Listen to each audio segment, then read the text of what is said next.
Salut tout le monde, c'est Cine Noir. On se retrouve aujourd'hui pour un tuto pour fabriquer un nid de bourdon. Alors c'est un test, hein, donc je vais tester cette année. Alors je pense que je diffuserai cette vidéo peut-être que dans le cas où un nid de bourdon a niché dedans. Parce que bon, voilà, inventer des nids de bourdon c'est facile, mais à ce qu'il marche c'est autre chose. Et après, il peut y avoir beaucoup plus simple. Là encore, moi par exemple, l'année dernière, j'ai eu un bourdon qui a niché dans une simple boîte à chaussures. Hein. Donc une boîte à chaussures, voilà, un trou donc pour l'entrée. On voit que le trou est assez grand pour faire rentrer la reine, hein, vous voyez. Voilà, la boîte à chaussures, ça marche très bien. Hein. Il suffit juste de mettre dedans ce qu'il faut. On le verra après pour le nid que je suis en train de faire. Et d'ailleurs, cette boîte, je vais l'utiliser aussi. Le tout, c'est que comme c'est du carton, qu'elle soit à l'abri de l'humidité. Donc on va commencer par la boîte. Voilà, ce sont les boîtes de tabac que j'ai récupérées de ma copine. Donc voilà. Et ensuite j'ai fait un trou à la perceuse. Hop, comme ça, avec ça. Très pratique. Après vous pouvez faire le trou avec autre chose. Hein. Moi c'est parce que bon, voilà, j'ai une perceuse donc j'en profite, mais tout de faire un trou à peu près rond. Donc, vous voyez là, la reine bourdon passe très largement. J'aurais dû faire un trou un poil plus petit, mais j'avais pas d'outil pour faire plus petit. C'était le plus petit, celui-là que je pouvais faire. Et ensuite j'ai pris un tuyau d'arrosage, un vieux tuyau d'arrosage que j'avais au fond du jardin. Alors avec un diamètre quand même assez gros. Alors, presque je peux rentrer le pouce dedans, mais pas complètement, hein, surtout le petit doigt. Alors, si on peut rentrer le petit doigt en entier, voilà, c'est parfait pour le diamètre. Le bourdon, la reine bourdon puisse passer et que plus tard les ouvrières puissent se croiser dans l'idéal. Si elles ne peuvent pas, c'est pas très grave, mais bon, voilà, c'est mieux. Et une partie en biseau, une partie droite, plus ou moins, ça c'est pas grave, et une partie en biseau, vous allez voir plus tard pourquoi. Ensuite, je vais donc coller au silicone, hein, parce que j'ai du silicone, vous pouvez utiliser aussi autre chose. Puis bien le silicone, au moins ça protégera de l'humidité, ça sera pas mal, ça isolera, on va dire.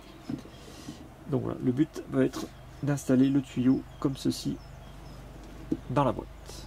Donc on se retrouve après, une fois que je l'ai fait. Et les tuyaux, hein, je les ai tout simplement coupés au sécateur.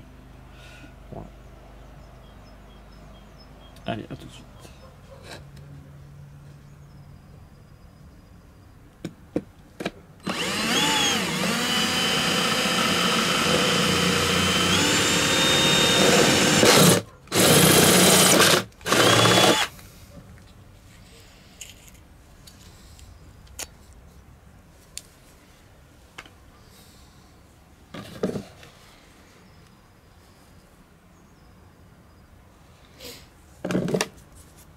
Donc voilà, on se retrouve le lendemain. Donc les nids, ça y est, en séché.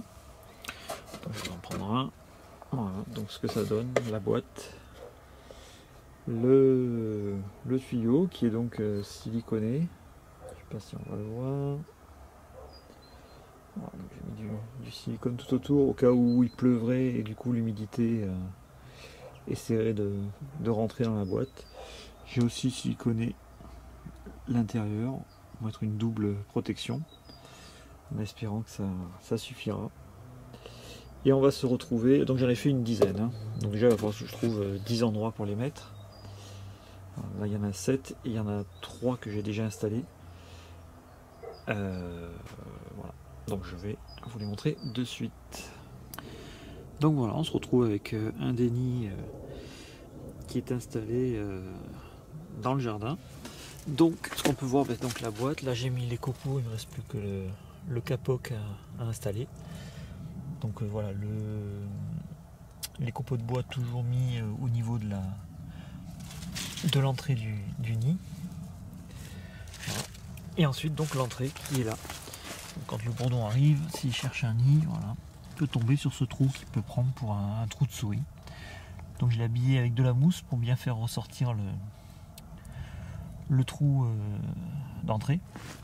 Ensuite j'ai mis de la mousse dessous. Alors j'ai mis en fait le tuyau un petit peu en hauteur. Je sais pas si on voit. Hop.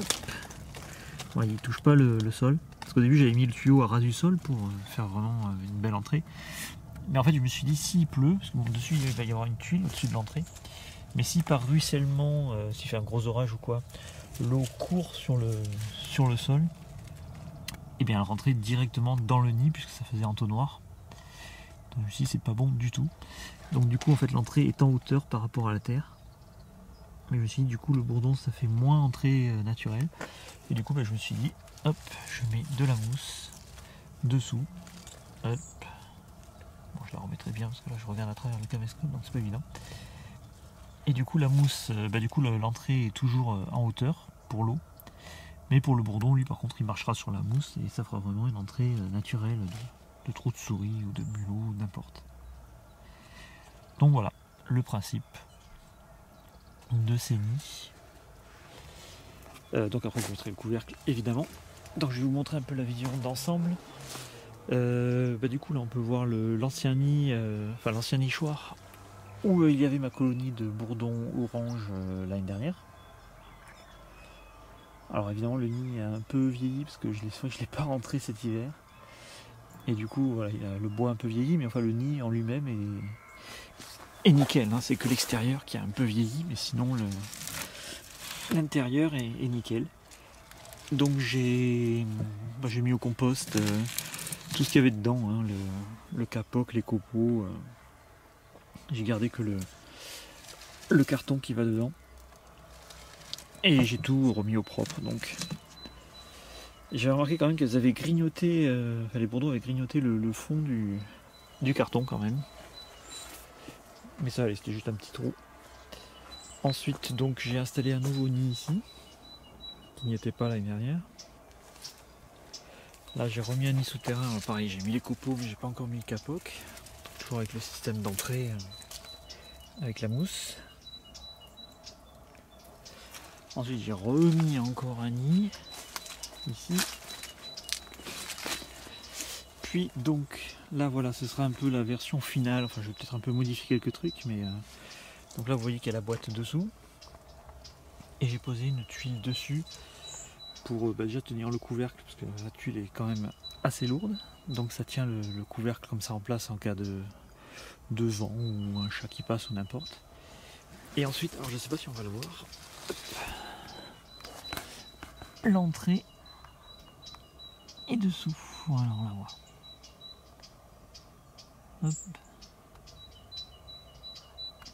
Voilà, comme les bourdons ils aiment bien chercher justement dans les petits recoins, dans les trous de mur, donc là je me dis voilà, si un bourdon passe par là, il va chercher un peu sous la tuile et du coup il va tomber sur l'entrée du nid.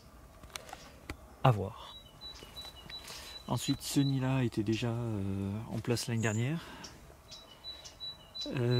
Si je me souviens bien, oui, il y avait un bourdon qui était venu nicher naturellement dedans. J'avais laissé l'ouverture comme ça, ouverte sur le côté, et un bourdon était venu nicher tout seul. Et ensuite malheureusement ça n'avait rien donné, elle avait fait une ou deux cellules, et puis après elle avait disparu. Et là il y avait donc la boîte à chaussures avec un autre bourdon aussi qui était venu nicher tout seul.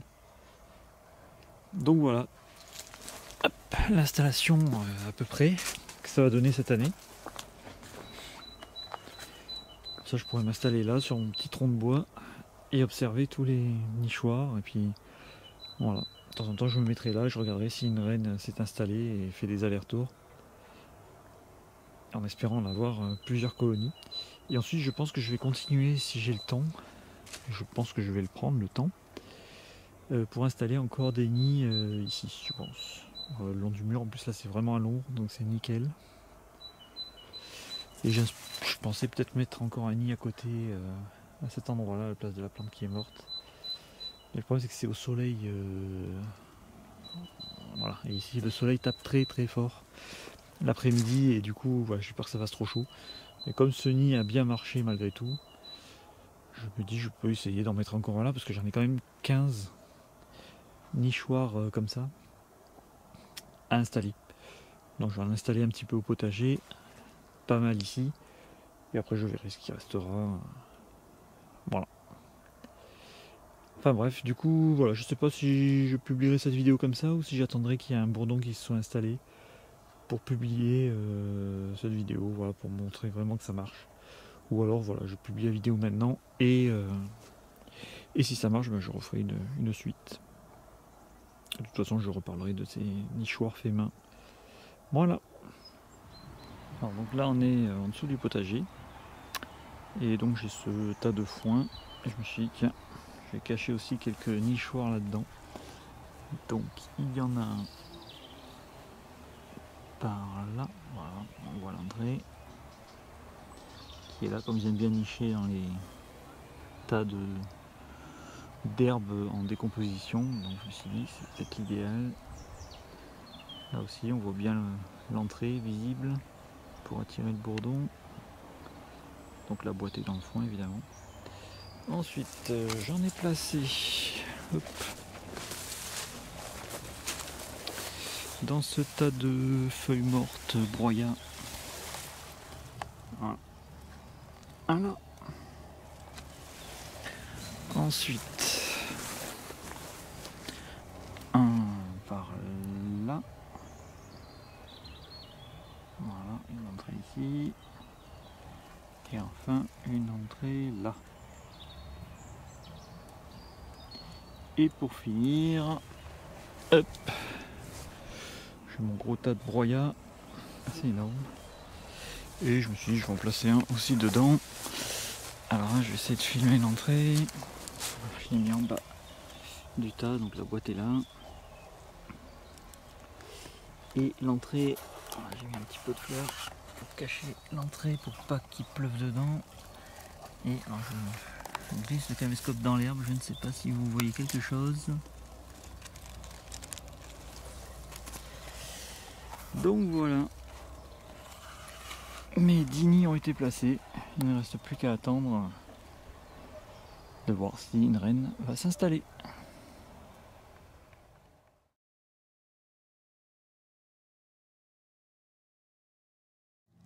Donc voilà l'entrée. Et voilà le nid qui était caché derrière. Je vais essayer d'ouvrir délicatement sans faire tomber de broyat dedans. Voilà, alors je ne vois absolument rien dans le reflet avec le soleil. Je sais que le nid était par là. Voilà. On va peut-être prendre un bâton, ce sera plus simple. Voilà, j'ai dû un peu dépêtrer tout ce tas qu'elle a entassé sur le nid. Et donc, on peut voir le petit pot de réserve. Enfin, petit qui est gros quand même pour un bourdon des champs, c'est assez étonnant. En général, ils sont tout petits. Et là, elle a fait vraiment un gros pot. Et elle a aussi un très beau nid. Je sais pas si la mise au point va se faire. Voilà. Avec pas mal d'ouvrières en attente. C'est franchement un beau nid, peut-être plus beau encore que celui que j'ai. Enfin, l'autre que j'ai là où il y a mes nichoirs. Donc, franchement, ouais, belle surprise. Pour l'instant, ça marche bien. Donc, vu que je vais le laisser dedans. Pour voir si ces nichoirs sont vraiment viables à long terme. Voilà, je vais bien le recouvrir de broyat par contre pour pas que le soleil tape trop sur la boîte en plastique, parce que sinon ça risque de vraiment faire un effet de serre. Je vais faire vraiment un gros tas dessus. Et puis on verra si ces nichoirs, si la reine déjà arrive jusqu'au bout, et si le nid voilà, n'est pas mort pour différentes raisons. Donc voilà, une bien belle surprise quand même.